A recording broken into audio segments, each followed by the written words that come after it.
سمجھ رکھتے. اور اللہ ایک اور مثال بیان فرماتا ہے کہ دو آدمی ہیں، ایک ان میں سے گونگا اور کسی کا غلام ہے بے اختیار و ناتواں کہ کسی چیز پر قدرت نہیں رکھتا اور اپنے مالک کو دوبھر ہو رہا ہے.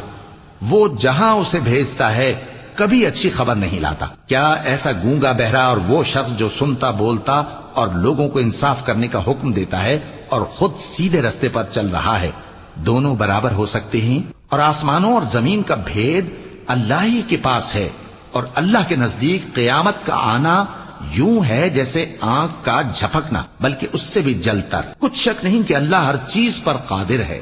اور اللہ ہی نے تم کو تمہاری ماؤں کے شکم سے پیدا کیا اس حال میں کہ تم کچھ نہیں جانتے تھے، اور اس نے تم کو کان اور آنکھیں اور دل اور ان کے علاوہ اور اعضاء بخشے تاکہ تم شکر کرو. کیا ان لوگوں نے پرندوں کو نہیں دیکھا کہ آسمان کی ہوا میں گھرے ہوئے اڑتے رہتے ہیں؟ ان کو